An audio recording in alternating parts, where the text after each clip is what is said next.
আসসালামু আলাইকুম। Mohammad Hridoy Hossain, right arm batsman, right hand bowler. আমি এবছর ঢাকা মেট্রো আন্ডার-18 খেলেছি। তো 18-এ পারফর্ম করার পরে ওয়াইসিএলে কল এসেছে। ওয়াইসিএলে টেস্টে আমি 1 নাম্বার আছি এবছর। ওয়ানডেতেও ভালো পারফরমেন্স হয়েছে। টি-20টা খেলা হয় নাই ঢাকা লিগের কারণে। ফার্স্ট ডিভিশন খেলছি ঢাকা শেখ জামাল ক্রিকেটার্স হয়ে। তো আলহামদুলিল্লাহ সব মিলে ভালো হয়েছে। তোমার বাসা কোন জায়গায়? বাসা মোহাম্মদপুর বসিলা।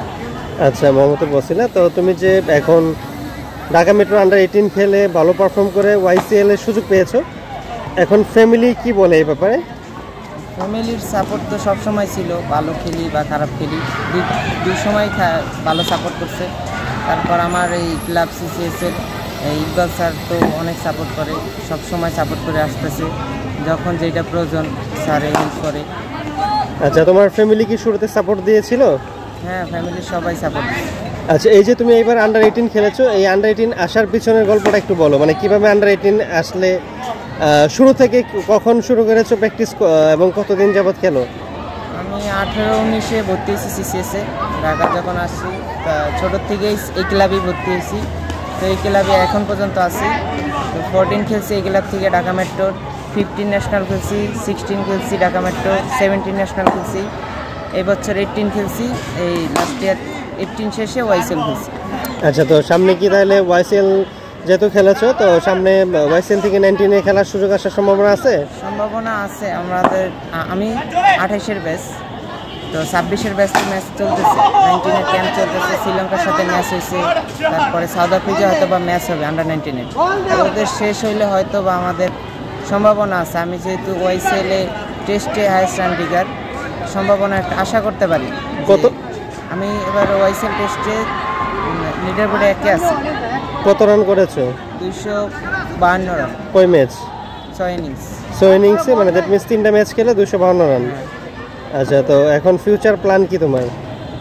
ফিউচার প্ল্যান বলতে আল্লাহ যেটা কপালে রাখছে ওইটাই হবে। ফিউচার প্ল্যান বলতে যতটুকু ডে বাই ডে প্র্যাকটিসের সময় প্র্যাকটিস করি, পড়াশোনার সময় পড়াশোনা, খেলার সময় খেলা, এরকমই চলতেছে। মানে ফিউচার 2 বছর পর কী করবো, 3 বছর পর কী করবো, এরকম চিন্তা নাই। ডে বাই ডে চিন্তা যে কালকে প্র্যাকটিস করবো, পরশুদিন প্র্যাকটিস করবো, এরকমই চলতেছে আর কি। আচ্ছা, তো তুমি কোন ক্লাসে পড়ছো এখন? আমি ক্লাস 10-এ পড়ছি। আচ্ছা, তুমি শুধু ব্যাটসম্যান নাকি ব্যাটিং বোলিং দুটাই? আপাতত ব্যাটসম্যান, বোলিং ওরকমের না, বোলিং করতেছি। আচ্ছা, তোমার ফেভারিট ব্যাটসম্যান কে? ফেভারিট ব্যাটসম্যান তো বাবর আজম। বাবর আজম? মানে বাবর আজমকে ফলো করো? ফলো করি না, ভালো লাগে বেশি।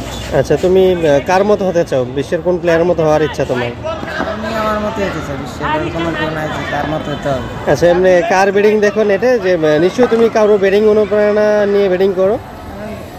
মানে তুমি তো আছে, যেমন সবার বিভিন্ন শটই পছন্দ হয়। শুভমন গিলের ফুল শট, বিরাট কোহলির কাভার ড্রাইভ, বাবর আজমের কাভার ড্রাইভ, এবি ডিভিলিয়ার্সের চিকি শট, তারপর রিভার সুইপ, এগুলো ভালো লাগে সবারই ওভারঅল। আচ্ছা, এবি ডিভিলিয়ার্স হওয়ার ইচ্ছা আছে? ইচ্ছা আমি আমার মতো হওয়ার, কারোর মতো হওয়ার ইচ্ছা নেই। তুমি টি-20 ওয়ানডে টেস্ট কোন প্ল্যাটফর্মটাকে তুমি তোমার স্বাচ্ছন্দ্য বোধ করো? কোনটা খেলতে তোমার ভালো লাগে বেশি? আমার টেস্টটা বেশি ভালো লাগে, টেস্ট আর টি-20। টেস্ট ভালো লাগার কারণ কি?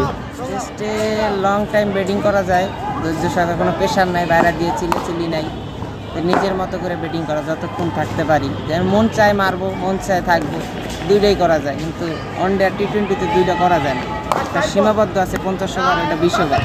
আর টেস্ট ম্যাচ হয়েছে 4 ডে, 5 ডে থাকে। আমরা তো 4 ডে বেশি খেলি, 3 ডে 4 ডে খেলা। রিল্যাক্সে, যত টেস্ট ম্যাচে রিল্যাক্সে ব্যাটিং করা যায়, কেউ প্রেশার নেওয়া লাগে না। কারণ কোচ বলছে তুমি এত বলো, এত করো, রিল্যাক্স, যে তুমি আজকে সারাদিন খেলো, এই জন্য বেশি ভালো লাগে, কোনো প্রেশার নেই। তুমি যখন 2018-19-এ প্র্যাকটিসে জয়েন করেছিলে, তখন কি স্বপ্ন ছিল এরকম একটা ভালো লেভেলে যাওয়া? স্বপ্ন দেখছি প্রথমে যে বড় ভাইদের প্র্যাকটিসে। আমি আগে গ্রামে খেলতাম, তো ওর পর থেকে ঢাকা আসার পরে টেনিস খেলার পরের থেকে আর কি একটা আগ্রহ যাচ্ছে। আমার ক্লাসের একজন সিসিএসে প্র্যাকটিস করতো, তো ওরে দেখে বেশি আগ্রহ যাচ্ছে যে আমি ক্লাবে ভর্তি হই, দেখি কীরকমের কী। তারপরে আস্তে আস্তে এরকমের পর্যায়ে চলে এসেছে। তোমার দেশের বাড়ি কোন জায়গায়? বরিশাল। বরিশাল থেকে ডিরেক্ট ঢাকায় এসে প্র্যাকটিস করে আজ এখন এই পর্যন্ত আসছো। আচ্ছা, এখন আরেকটা বিষয় হচ্ছে তোমার এই যে যারা ক্রিকেটে আসতে চায় বা এজ লেভেল যারা খেলার বয়স আছে, হ্যাঁ তুমি যেমন এজ লেভেল খেলার বয়স পেয়েছো এবং খেলছো, ভালো করছো। তো যারা এজ লেভেল খেলার বয়স আছে এবং যারা ক্রিকেটে আসতে চাচ্ছে বা আসবে নতুন, তাদের উদ্দেশ্যে তোমার মতামত কি বা তুমি কি বলতে চাও? আমার মতামত হলো যে প্র্যাকটিসটা আর কি আমাদের ওরকমের ভাবে করা উচিত না, যেমন আমার খেলতে হইবে, আমার 15 খেলতে হইবে, 17 খেলতে হইবে বা 19 খেলতে হইবে, ওরকমের না। আমি খেলবো বাংলাদেশ টিমে, ওই চিন্তা ভাবনা ওই দ্বারা প্র্যাকটিস করা উচিত। অথবা কেউ 19 পাইবো না, 18 বয়স নাই ওর বা টিমে সুযোগ পায় না, পারফর্ম হয় না, তার মানে কি ওর শেষ খেলা। ওর টার্গেট থাকতে হইব ন্যাশনাল টিমে খেলবো। এই যত বছরও আছে, যতদিন বাচ্চা আছে অতদিন পর্যন্ত চেষ্টা করা, চেষ্টা আল্লাহ যার রিজিকে যেটা রাখছে তাই হবে। আচ্ছা, তুমি যে এবার ফার্স্ট ডিভিশন খেলেছো, রাইট? হ্যাঁ, কোন টিম থেকে খেলেছিলে? শেখ জামাল। কয় ম্যাচ এবং পারফরমেন্স কি? 6 ম্যাচ খেলছি, একটা 50, একটা 26 নট আউট, একটা 33, আর একটা 0-5-2 এরকম। আচ্ছা, অনেকেই একটা ইচ্ছা থাকে যে ক্লাব লেভেলে খেললে টাকা পাওয়া যায়। তো তুমি যেহেতু ফার্স্ট ডিভিশন খেলেছো, তো নিশ্চয়ই তুমি একটা পেমেন্ট পেয়েছো। মানে আমার প্রশ্ন হচ্ছে, ডিভিশন খেললে মানে ঢাকা লিগ খেলে কি আসলে টাকা পাওয়া যায়?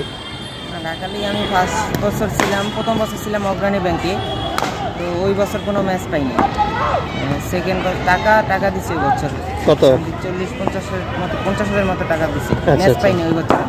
পরের বছর শেখ জামালে জয়েন করছি, ওইখানে টাকা দিছে সত্যি কথা বলতে 10,000 টাকা সব মিলে 10,000, কিন্তু খেলাইছে 6টা ম্যাচ। হ্যাঁ, 6টা ম্যাচ খেলেছি। এই বছর সাইন করছি, তো কন্ট্রাক্ট ছিল 60,000 টাকার মতো ছিল। 30,000 টাকা দিচ্ছে আর 30,000 টাকা খেলার ভিতরে দিবে। আচ্ছা, এই সামনের সিজনে? হ্যাঁ, সামনের সিজন। আচ্ছা, অলরেডি তোমার সাইনিং হয়ে গেছে? হ্যাঁ, অলরেডি সাইন। ওকে, তো তুমি যদি এইজ লেভেলে ভালো না করতে, তাহলে কি তুমি এরকম ফার্স্ট ডিভিশন খেলার সুযোগ পাইতে? তোমার কি মনে হয়? টাফ, অনেক টাফ, অনেক টাফ।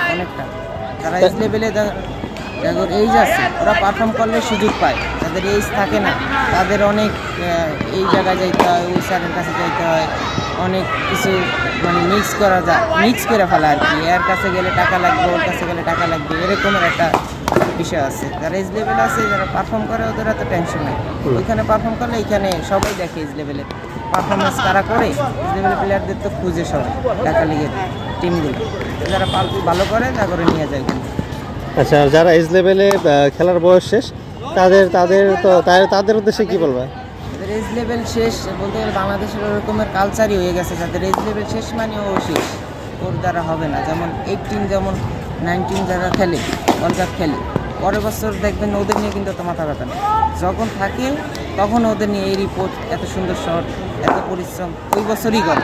যখন ওই প্লেয়ার জায়গা, ওই বছর ওরে নিয়ে আর রিপোর্ট করে না, আবার নতুন প্লেয়ার নিয়ে রিপোর্ট করে। তার মানে তা মিডিয়াই বলে দিতেছে যে ওই শেষ 19, ওই শেষ, আর হবে না। পারফর্ম করলে ওই 2-3 জন থাকবে, এছাড়া হবে না। আচ্ছা, এরকমের কালচার তারা কইরা দিছে, আর ওইরকমই চলতেছে কালচার। এই লেভেল শেষ মানে শেষ, আর কোনো গুরুত্ব নেই।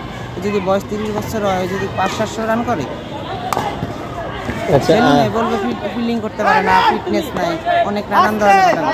আর যদি একজনের এই লেভেলে ফিটনেস নাই অথচ পারফর্ম করছে, ওর অনেক কিছুই রং, ওরা নিয়ে নিবে। আচ্ছা, তোমার দেখা এরকম কোনো অভিজ্ঞতা আছে?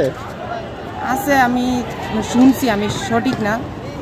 এই যে ফার্স্ট ডিভিশনে মনে হয় হাইস্ট রান টিগার রাফসান ভাই, আগের বছরে ওনাকে অন্য কেউ ছিল, নামটা মনে নেই, তো ওদের কোনো ক্যাম্পে ডাকে নেই।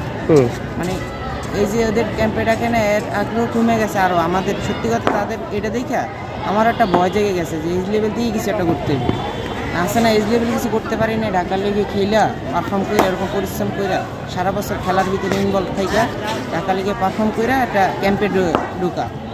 তাদের দেখি যে 700-800 রান করে তারা কোনো ক্যাম্পে ডাক পায় না। তাহলে কীভাবে আর কি নিজের বুঝাইতে পারতেছি না কোন দিকে যাবে। এজ লেভেল শেষ হলে মানে শেষ, এরকমের একটা মাথার ভিতরে ঢুকে গেছে, আমারই ঢুকে গেছে যে এজ লেভেল শেষ হলে মানে শেষ আমার ক্রিকেট। আমি এই 900 রান করে যদি ডাক না পাই, আমি তো খেলতেই পারতেছি না। তার মানে হচ্ছে এজ লেভেল ভালো করছো, তো তোমার ফিউচার আছে, ভালো করো নাই, তোমার ফিউচার সম্ভাবনা খুব কম বাংলাদেশে, শুধু বাংলাদেশের ক্ষেত্রে। আচ্ছা, অবশেষে তোমার মানে যারা এই ভিডিওটা দেখবে ওই দর্শকদের উদ্দেশ্যে, এবং যারা আগামীতে এরকম আমাদের এরকম সুযোগ পাবে অথবা পাবে না, সব কিছু মিলে সবার উদ্দেশ্যে কিছু বলো। সবার উদ্দেশ্যে বলতে যে যে ডিউটি আর কি, যার যেটা কাজ অবশ্যই সবাই ওইটা নিয়েই বেশি লাগিয়ে থাকা উচিত। যেমন ব্যাটসম্যানদের কাজটা বোঝা, আর কি করতে হবে না করতে হবে। আমি একটা কথাই বলি যে করতেই হবে, যেমন আমার 19 খেলতেই হবে এমন কোনো কথা না, যেটা রিজিক আছে ওটা হবেই। তো কষ্ট করো, ইনশাল্লাহ যেই টার্গেট নিয়ে নামছো, মেইন টার্গেট হচ্ছে বাংলাদেশ টিমে খেলতে হইব। এবং 1-2 বছর না যে ঢুকলাম বাইরে গেলাম, 4-5 বছর 10 বছর, যেমন সাকিব ভাই মুশফিক ভাই খেলতেছে, ওরকম একটা টার্গেট নিয়ে খেলতে হবে। যে আমার ওইভাবে ঢুকলে আর বের হইতে এরকমের বছর লাগবে, 10 বছর লাগবে বাংলাদেশ টিম থেকে বের হইতে। যদি ঢুকি 10 বছর সময় নিয়ে বাংলাদেশ 10 বছর দাপট দিয়ে ভাবে খেলতে হবে, এরকম চিন্তা ভাবনা নিয়ে আর কি থাকা উচিত সবাই। মানে তোমার স্বপ্ন হচ্ছে বাংলাদেশ ন্যাশনাল টিমে খেলা। ওকে।